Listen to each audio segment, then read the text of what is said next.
Screw introductions, Eula pros and cons, let's go. Pro number 1, she looks good. Okay, I promise, this will be the only non-meta thing I talk about, but yo, Eula, she looks great. Her attack animations are smooth, she looks elegant, and she has great character design. Now, if you're a fan of her character design, it's an easy recommendation to pull for her. After all, waifu over meta, right? Pro number 2, she's the best physical DPS. Now, technically, you could run any character as physical DPS, well, minus Catalyst users. But there's only a couple of characters that are fully optimized for physical damage, and out of them, Eula's the best. Her Q does a whole lot of damage by itself when fully charged up, and her attacks are no slouch either. There are even times where I complain about a first world problem. She does so much damage with her normal attacks while charging up her Q that the enemies are dead by the time the explosion from her Q happens. Now, if you need a solid DPS in your team, I can easily recommend Eula. Now, speaking of easy, pro number 3 is that she's easy to build and use.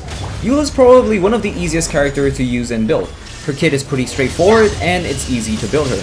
Let me give you a general rundown of how to build Eula. Number 1, have an Electro character in your team for Super Conduct. Number 2, have Eula on Pale Flame artifact set, and number 3, run some attack percent sword on her like Aquamaru or the Luxurious Sea Lord, and that's basically it. You'll probably be able to deal upwards of 100,000 damage with Eula by herself. She doesn't need any fancy setup, and because she is a physical DPS, there's not really much reaction you need to rely on other than Super Conduct. However, if you're interested in fully optimizing her damage, I have a video here on the top right corner which you should check out after this, where I teach you guys how to fully optimize her weapons, artifacts, and team composition. Okay, now let's talk about her cons. Con number 1, her Q cost is high. So, remember how I said she does a lot of damage with her Q? Yeah, about that. It comes at a cost, like a huge cost. Her energy cost for her Q is at 80, and her elemental skill does very little to recharge it, so if you're pulling for Eula, I strongly suggest running a battery with her. Some good battery for her would be Raiden Shogun, which works perfectly for her because of Super Conduct. Otherwise, Diona would be a good battery plus shielder and healer for her as well, which is a pretty important note, as I will explain in the next point. Con number 2, her animations for E-hold is very long. Okay, for this, it's actually pretty important and you're gonna want to take note.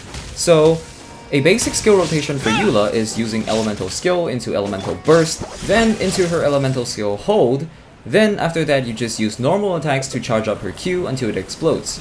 Pretty simple and straightforward. However, her E-hold animation is really long, and unlike Elemental Bursts, you don't get invincibility while you're holding your E, so for like a good 1 second or so, you're stuck rooted to the ground, waiting for the animation to happen, and during that time, Eula becomes very vulnerable to damage.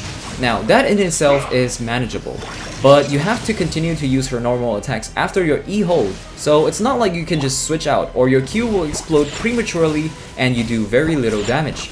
This puts Eula in a very vulnerable position after you use her Q, so it's almost vital that you have a shielder or a healer in your team to counter this issue. Once again, I highly recommend Diona for this because not only is she capable of both shielding and healing, she also acts as a very good battery for Eula, especially if you don't have Raiden.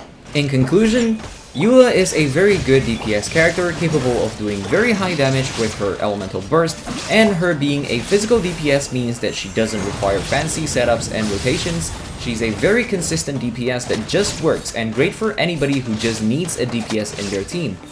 Now her downsides are that she has high cost on her Elemental Burst, and that her Elemental Skill Hold animation is a little bit too long for comfort, but these can be easily fixed with having a battery and a healer or a shielder on your team. In my opinion, her pros far outweigh her cons, since her cons are easily managed and her damage definitely makes her worth pulling in my opinion, especially for anyone that is looking for a DPS on their team. So that's it for the video, hope you guys found it helpful, and once again go check out my Eula character guide for full optimization with teams, weapons, and artifacts. Thank you guys so much for watching, and I wish all of you guys good luck for your upcoming pulls. Take care and peace out guys.